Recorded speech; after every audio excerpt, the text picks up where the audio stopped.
என் ஆசையெல்லாம் எங்கள் நோக்கம்லாம் என்னென்னா ஒரு சுமூகமான தீர்வு மிக விரைவில் வரணும். பாட்டாளி மக்கள் கட்சியுடைய வலிமையை மேலும் அதிகரிக்கணும்.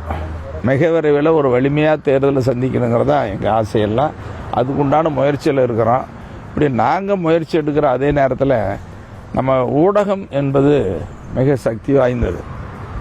ஒரு தனி மனிதனை விட மிக சாதாரணதில்லை. ஒரு ஊடகத்தில் அது பத்திரிகையிலையோ தொலைக்காட்சியில் ஒரு செய்தி வருதுன்னா நாடு முழுசும் பார்க்குறாங்க, கடல் கடந்து உலகம் முழுசும் பார்க்கக்கூடிய நிலைமையில் தான் உங்கள் ஊடகம் இருக்குது. ஊடக சக்தியை நாங்கள் உணர்கிறோம். ஊடகத்தை நாங்கள்லாம் ரொம்ப மதிக்கிறோம். இப்போ ஊடகத்தில் ஒரு செய்தி வருதுங்கிறது எங்கேயாவது ஒரு சின்ன நெருக்கடி ஏற்பட்டால் கூட அது ஒரு சுமூகமான தீர்வு உண்டாக்குறதுக்கு ஒரு நல்ல செய்தியாக வெளியிட்டால் நல்லதாக இருக்கிறது என்னுடைய தாழ்மையான கருத்து. அது மேலும் மேலும் பெருசுப்படுத்துகிற மாதிரி இருந்துச்சுன்னா ஊடகத்தில் ஒரு செய்தி சொல்லி ஒரு கேள்வி கேட்குறாங்க. இப்போ எங்கள் சமூக ஊடக பரவலில் சில செய்தி வருதுன்னா தெரியாமல ஒரு செய்தி போடுறாங்க.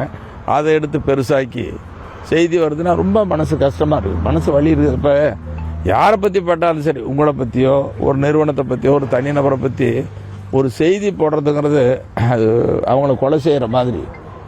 ஏன்னா அவ்வளோ செய்தி பரவுது. இப்போ என்ன கூட நேற்றுக்கு பயந்து ஓடனா ஐயா 50 தொகுதியெல்லாம் வெற்றி பெறுவோன்னு சொன்னார். ஜி.கே. மணி இடையில் 234 தொகுதியிலும் வேலை செய்வேன்னு சொல்கிறான்னா ஒரு சின்ன 734 தொகுதி கட்சி இருக்குது, பண்ண போகிறோம். அது சொல்கிறதுல என்ன தப்பு இருக்குது? அது ஜி.கே. மணி இப்படிலாம் சொல்கிறான் அப்படிங்கிறது இல்லை. இது செய்தி போகுது, அது சொல்கிறது ஒன்றும் தவறு இல்லை.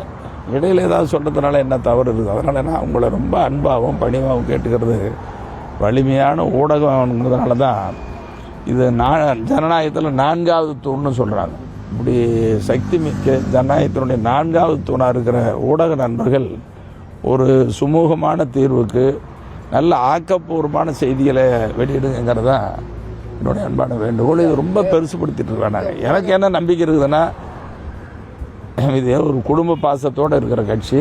மிக விரைவில் ஒரு சுமூகமான தீர்வு வரும் அப்படிங்கிற நம்பிக்கையோடு நான் தீவிரமாக முயற்சி எடுத்துகிட்டு இருக்கிறோம்.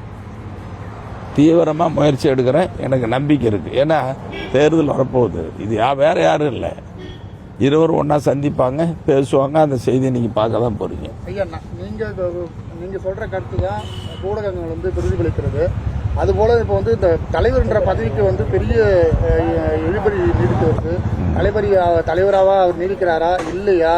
இல்லை நேற்று மாவட்ட செயலாளர்கள் மாவட்ட தலைவர்கள் நிறைய பேர் வராமல் இருந்திருக்காங்க. இது யார் ஐயாவை புறக்கணிக்கிறதா எடுத்துக்கலாமா? இது உட்கட்சி பிரச்சனை. உட்கட்சி பிரச்சனையை பொது வெளியில் ஊடகங்கள் ஒரு செய்தியாக என்னை பொறுத்தவரைக்கும் சொல்லக்கூடாதுன்னு நினைக்கிறேன். இது ஒரு நல்ல தீர்வு ஏற்படுங்கிறத நான் முயற்சிக்கணுமே தவிர இதை அப்படி சொல்லி இதை மேலும் மேலும் பெருசு பண்ணக்கூடாது. பெருசு பண்ணுறது நல்லதாக இருக்காதுங்கிறது என்னுடைய கருத்து. எப்படி இருக்குன்னு நல்ல தீர்வு வரும், சுமூகமான தீர்வு, அது விரைவில் வர அந்த நம்பிக்கையோடு இருப்பேன். நீங்களும் அந்த நம்பிக்கையோடு பாருங்கள். இந்த கருத்து மோதலுக்கு நீங்கள் தான் மெயின் காரணமா அப்படின்னு சொல்லி சொல்கிறேன். இப்போ இவர் கேட்குறத சொல்கிறேன். ஒரு விஷம் இருக்குதில்ல, அதை கொண்டு வந்து அவர் கையில் கொடுங்க. இல்லைன்னா ஒரு கத்தியில் கொடுங்க, அவர் என்னை குத்தி கொலை பண்ணிட்டோம். இது எவ்வளோ மோசமான கேள்வி.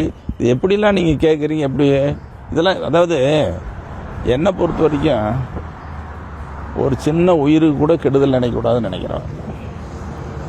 45 வருஷமாக அங்கே இருக்கிறேன். எப்படி உங்களுக்கு கேட்குறதுக்கு மனசு வருது? நீங்கள் 45 வருஷத்தில் எங்கள் கட்சி சாதாரண தொண்டன்லேருந்து, எங்கள் கட்சிக்காரங்கள்லேருந்து, அல்லது எங்கள் கட்சிக்கு அப்பாற்பட்டவங்கலேருந்து, ஊடகத்திலேருந்து ஜி.கே. மணி அப்படி தவறு பண்ணோன்னா ஐயோக்கு நான் என்னைக்காவது ஒரு கேள்வி யாரையாவது மனசாட்சியை தொட்டு சொல்லுங்கள். உங்கள் மனசாட்சியை தொட்டு சொல்லுங்கள். நீங்கள் இந்த கேள்வி கேட்குறீங்களே, உங்கள் மனசாட்சியை தொட்டு ஜி.கே. மணி இப்படி செய்வானா, அப்படி பேசுவானா நினச்சி பாருங்க. அப்படி கேட்பேனா நான்? அப்படி செய்வேனா? அப்படி சரி, அப்படி இல்லை நீங்கள் நினைக்கிறதுக்கு அப்படின்னு சொன்னால் நான் பாட்டாளி மக்கள் கட்சியில் வன்னியர் சங்கத்தை இத்தனை வருஷம் இருக்க வேண்டிய அவசியமே இல்லையா? கடந்த காலம் எம்ஜிஆர் காலத்திலேருந்து, கலைஞர் காலத்திலேருந்து, புரட்சித் தலைவி காலத்திலேருந்து, மற்றவங்க காலத்தில் எப்படிப்பட்ட வாய்ப்புகள்லாம் என்னென்ன வாய்ப்புகளாக வந்துச்சுன்னு சொல்லக்கூடாது. அதெல்லாம் விட்டுட்டு ஏன் அங்கே இருக்கிறேன் இல்லைங்களா? இப்போ 2 பேரும் சந்தித்து விரைவில் பேசுறதுக்கு வாய்ப்பு இருக்கா? கட்டாயம் மிக விரைவில் சந்திப்பாங்கிற நம்பிக்கையோடு இருக்குது. அதுக்கு தீவிரமான முயற்சியில் இறங்கிட்டு இருக்கிறோம். ஆனால் இதுக்கு காரணங்கள்னு சொல்ல தயவுசெய்து உங்களை ரொம்ப மன்றாடி கேட்டுக்கிறேன். இந்த மாதிரி வார்த்தைகளை பயன்படுத்தாதீங்க. இந்த செய்தி வெளியிடாது. நல்லது. இல்லைங்களா? அப்படி போய் செய்வேனா? உங்களுக்கு மனசாட்சி இருக்குதா? சொல்லுங்க பார்க்கலாம். பொதுவெளியில பார்வை அப்படி இருக்கு. என்ன பொது வெளியில பார்வை? எங்க பார்வை இருக்குது? உங்க மாதிரி சொல்றது யாராவது ஒரு செய்தி போட்டு பெருசாக்குறாங்க இல்லைங்களா? அது நல்லா இல்லை.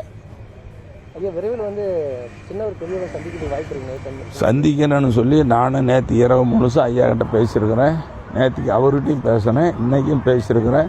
நல்ல நம்பிக்கையோடு இருக்குங்கிற எனக்கு தீவிரமாக முயற்சியில் இருக்கிறேன். அதுக்கு உண்டான முயற்சி நீங்களும் ஆக்கப்பூர்வமாக அது ஒரு சுமூகமான தீர்வு வர்றதுக்கு ஆதரவாக இருக்கணும்னு உங்களை பணிவாக கேட்டுக்கிறேன். ஐயா, இப்போ இந்த 2 பேருக்கு இந்த முரண்பாடு என்பது தேர்தல் கூட்டணி தொடர்பானது தானா? அதெல்லாம் ஒன்றும் இல்லை. தேர்தல் வரும் போகும், தேர்தல் வரும் போகும், வெற்றியும் தோல்வியும் மாறி மாறி வரும். ஒரு கட்சி தேர்தலுக்காக தான் பண்ணுறாங்க, தேர்தலுக்காக பேசுகிறாங்கள எந்த வகையிலும் ஏற்றுக்க முடியாது. அப்படிலாம் இல்லை.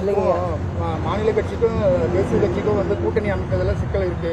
அதில் வந்து 2 பேருக்கும் முரண்பாடு இருக்கு. இல்லை அந்த மாதிரி இல்லை. கூட்டணி பேசி சரியாக பேசி தானே முடிவு பண்ணுவாங்க. ஒரு முடிவு பண்ணாமல் பேசாமல் முடிவு எடுக்க முடியாது.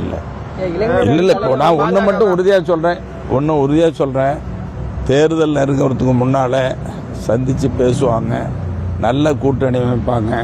பாமக இடம்பெற கூட்டணி தான் தேர்தல் வெற்றி பெறுங்கிற பழைய நிலைமையை மீண்டும் பாட்டாளி மக்களுக்கு உருவாக்கி காட்ட அந்த நம்பிக்கையை முன்னெடுத்து நாங்கள் மனசாட்சியோடு செய்வோம். நான் என்னை பொறுத்த வரைக்கும், அந்த மணியை பொறுத்த வரைக்கும் உண்மையாக இருப்பேன், மனசாட்சியோடு செயல்படுவேன். பாமக வந்து 2026 தேர்தலில் வந்து மிகப்பெரிய வெற்றி அடைகிறதுக்கான 3வது அணி உருவாகிறதுக்கான வாய்ப்புகள் எந்த அணி எப்படி உருவாகுதுன்னு இப்போ ஆரிடம்லாம் சொல்ல முடியாது. தேர்தல் வரும்பொழுது தான் கூட்டணி பேசுவோம். அப்போ தான் உங்களுக்கு தெரியுமா நடக்கும் போது.